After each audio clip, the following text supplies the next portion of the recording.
15 година, час новин на АТР. Ви дивитеся «Заман». 7 лютого, 1441 день анексії Криму. Студія Скандер Маметов. У справі про держзраду президента-втікача Віктора Януковича сьогодні допитали помічника колишнього постійного представника України у Радбезі ООН Юрія Сергєєва і Андрія Цимбалюка, який нині є радником постійного представництва України при ООН. Він розповів, що анексію Криму Росія здійснила за допомоги своїх військових підрозділів без опізнавальних знаків. Про сам початок захоплення Криму міжнародну спільноту Україна проінформувала на засіданні Радбезу ООН 28 лютого. Ми вже на той момент мали достатню інформацію про події, більш детально про події в Криму, про захоплення об'єктів інфраструктури, які відбулися напередодні, про захоплення Верховної Ради РК Крим, про захоплення будинку уряду. І це нам дало можливість пробрифінгувати наших міжнародних партнерів про ситуацію, яка мала місце станом на 28 лютого. Найважливішим для нас було поінформувати про ситуацію, про те, що відбувається в Україні, про факт втручання, про агресію Російської Федерації проти України. Остаточне ж рішення про здачу Криму та виведення українських військ із півострову ухвалили на засіданні РНБО 23 березня 2014-го. Про це заявив адвокат Януковича Віталій Сердюк.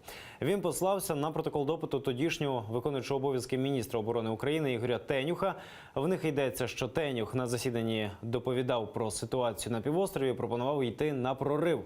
За словами Сердюка, у документі також є слова тодішнього очільника Нацгвардії Степана Полторака. Цитую: «Я пропоную з гордо піднятими знаменами виводити наші частини з Криму». Сам Полторак поки це не коментує. Біля будівлі Оболонського райсуду, де розглядалася справа Януковича, активісти Української антикорупційної асоціації спорудили імпровізовану шибеницю для колишнього глави держави. Організатори акції вважають, суд вже надто затягнувся і вимагають для екс-президента справедливого вироку. Суд над Януковичем триває і вже дуже довго. Тих доказів, що надала прокуратура, зокрема заклику офіційного листа Януковича до Володимира Путіна про введення військ в Україну, на наш погляд, це достатня підстава для того, щоб звинуватити і визнати винним Януковича в державній зраді. Парламент чекає на жорстку реакцію світу щодо виборів президента Росії на території українського Криму. Відповідний проект постанови про звернення до світової спільноти вже зареєстрований у Верховній Раді і незабаром має бути внесений на голосування.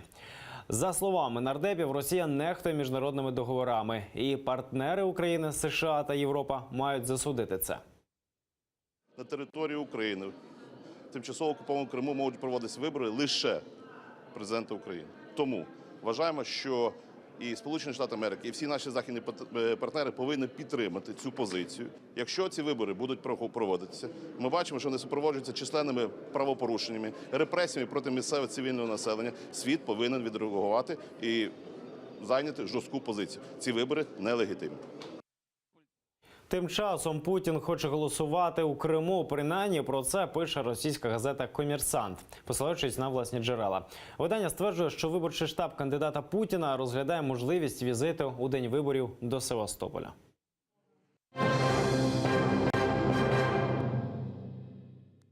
У Криму вкотре обшукують кримських татар. З 4-ї ранку окупаційні силовики нишпорять будинку Мустафи Калафатова. У Сімферополі в мікрорайоні Борчокрак – фонтани біля мечеті. Очевидці повідомляють, що самого Мустафу Калафатова окупанти одразу повезли у невідомому напрямку, а самі почали шукати заборонені літературу та зброю. Обыск в домі Фатма Тата. Ищут запрещенную литературу, ищет оружие и наркотики. И ищет литературу настолько, что даже фоткают Коран. Подробиці обшуку телеканалу АТР по телефоном повідомив член Кримської солідарності Сервер Мустафаєв. Він розповів, що за попередню інформацію Мустафу Калафатова силовики могли забрати до Сімферопольського райвідділку. Где-то с 4 утра пришли силовики, которые проводили оперативно-розыскные мероприятия. Вроде как основанием послужило то, что проводятся розыскные мероприятия по краже в магазине в городе Симферополе. Но в доме искали какие-то книги и тому подобное. То есть как-то вот не вяжется. Магазин, потому что вроде обокрали продуктовый, а искали какие-то книги, символики и тому подобное. Скорее всего, его увезли по направлению к отделению МВД. Могли узнать, что это была операция, проведенная МВД. ОМОН и СОБР там присутствовал на месте обыска. Я думаю, что он находится где-то там. Підконтрольний Кремлю Верховний суд Криму відхилив 8 апеляцій на штрафи за поодинокі пікети кримських татар. Всього сьогодні так званий суд має розглянути рекордну кількість скарг – 13. Торік, 14 жовтня, більше сотні кримських татар вийшли на одиночні пікети з гаслами «Кримські татари – не терористи». Окупанти кваліфікували цю акцію як несанкціоноване масове зібрання та оштрафували понад 80 її учасників на загальну суму понад 1 мільйон рублів. Я стал с плакатом «Мусульмане террористы» и хочу поддержать Лутфия Тата с тем, что это адекватная реакция моя личная по отношению к тем репрессиям, которые происходят сегодня в Крыму.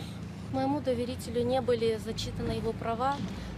Была проведена дактилоскопическая экспертиза недобровольно, то есть он даже не был уведомлен о том, что он имел право отказаться от этой экспертизы. То есть его просто в принудительном порядке обязали пройти эту экспертизу, сфотографировали. И что очень важно, фотографии выполнялись на мобильные телефоны правоохранительных органов и сотрудников ФСБ, которые на трассе находились рядом с сотрудниками полиции, что тоже является нарушением частной жизни моего доверителя. Підконтрольний Кремлю Верховний суд Криму продовжив утримання під вартою для українця Євгена Панова до 9 квітня. Його російська ФСБ затримала у серпні 16-го після перетину адмінкордону з Кримом. Звинувачують Євгена Панова у нібито підготовці терактів в окупованому Криму. На материковій Україні Національна поліція відкрила кримінальне провадження за фактом викрадення Панова російськими спецслужбами. Під судом Євгену Панову також вдалося побачитися з матір'ю. Ну, что он говорил? Он больше расспрашивает, как мы, он волнуется, как мы, чтобы... Ну, он старший в семье, он всегда опора был мне, и всегда за всех отвечал, за всех беспокоился, за всех. Теперь он беспокоится, что он нам принес очень много забот, и он постоянно просит прощения, постоянно извиняется, и очень это для него тяжело. Он стоит на своем. Он там пишет, что здесь таких, как я, много людей, которые любят Украину. Вот эта так называемая закрытость судебного заседания, она не вызвана конкретными объективными фактическими обстоятельствами.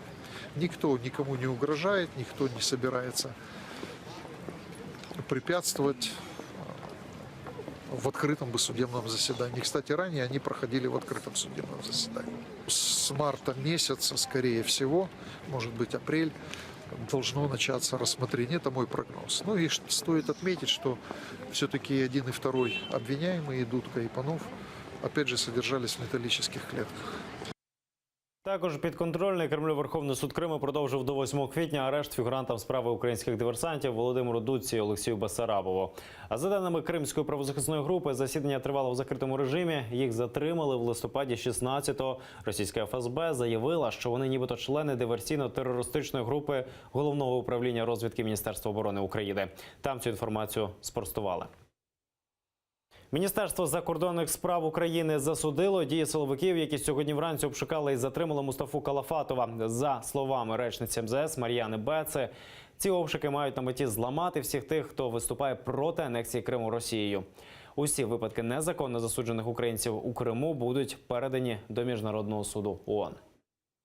На жаль, страждають прості люди, які живуть в Криму і під окупацією, і змушені, на жаль, терпіти такі репресії. Ми висловлюємо рішучий протест, звертаємося, звичайно, до російської сторони припинити такі репресії. Ми також засуджуємо незаконне продовження терміну перебування під вартою Євгена Панова, одного з наших політв'язнів, який перебуває в окупованому Криму. І також звернемося до наших партнерів тиск на Росію для звільнення наших предприятий. І ці докази репресій і незаконних дій передамо до Міжнародного суду ООН.